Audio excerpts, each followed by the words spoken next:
So first of all, we know why we're here, but Rudy, if you wouldn't mind, again, kind of giving us the overview of y'all's story and where we're at today.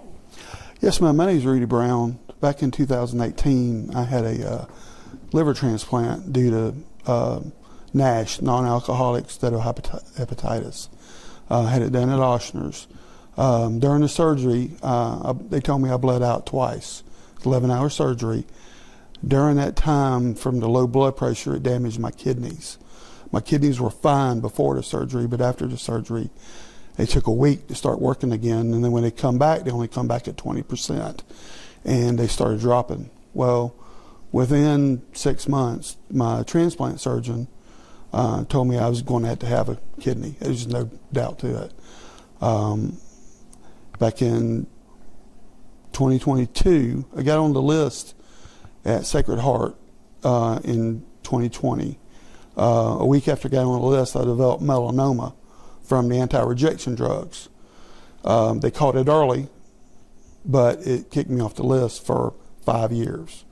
At 2-year mark, I was able to get back on the list. Got on at Sacred Heart and started dialysis in 2022. Been on dialysis since. I was on the list at Sacred Heart. My insurance changed. Insurance wouldn't pay for Sacred Heart, so I had to get listed at Tampa General. I also got listed at Ochsner's and listed at both different places. Then this gentleman come into my life. Y'all did a story on me. Looking for a donor. I had several people try to donate. They all had existing medical issues and they was not able to donate. This gentleman come forward a few months after that, and I put him in touch with the people, and he jumped through the hoops, and he's a perfect match. Yeah. He's my hero. He's saving my life. Doyle, tell us, your side of it, starting a little later, I guess. Yeah, so I saw the news story on WAR and read about it thinking, I might have worked with him at one point. Just kind of didn't think about it much more, just kind of put it to the side.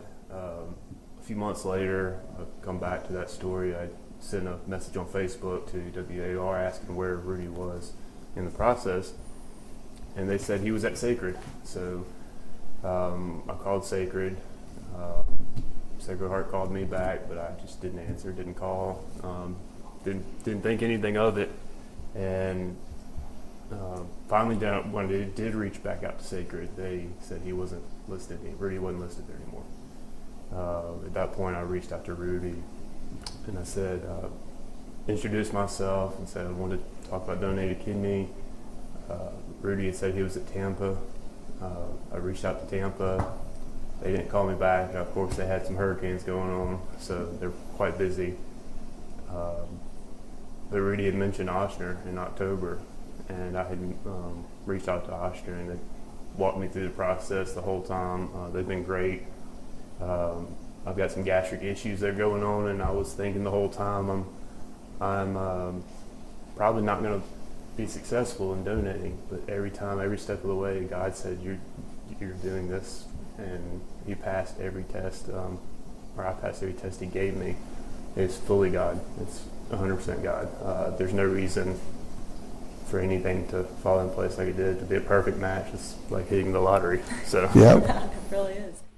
A wish has come true for a retired Escambia County deputy. We introduced you to Rudy Brown last June. He's in the final stages of kidney failure. He's been on the transplant waiting list since October of 2010. Well, 2020, excuse me. But now he finally has a donor, and he met that donor for the first time today.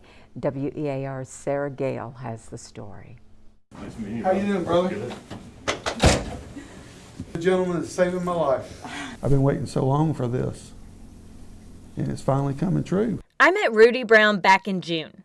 I listened to his story, his long-term health struggles, and his plea for someone to save his life.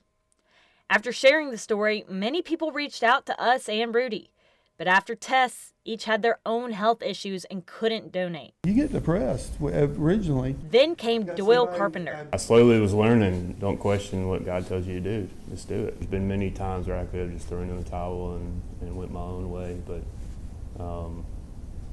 just all about trusting. Carpenter had never even considered organ donation, but something about Rudy's story stuck with him. He began reaching out to us and Rudy. The next thing he knows, he's getting tested to see if he could be a match. I did a blood test, perfect match, and then I was like, okay, well, I guess we're going to New Orleans, going to do some more testing. Every step of the way, I had some gastric issues, and I was thinking to myself, I'm not going to pass this test. I've got some issues of my own. Despite his own health issues, Carpenter is a perfect match. And now the date is set for the transplant, May 12th. It's something that I wanted, if I could do it tomorrow, I'd do it tomorrow. When I found out I was in dialysis, and I told my dialysis nurse, I said, pinch me, make sure I'm not dreaming. Rudy is already looking forward to having a full life again, a life a complete stranger is giving back to him. Just being able to go fishing, just, play with the grandkids, throw a tennis ball for my dog, just the little things in life that I want more of. Sarah Gale, WEAR News. Carpenter is actually saving 2 lives, Rudy's and the next person on the transplant list that will get the next kidney that would have been Rudy's.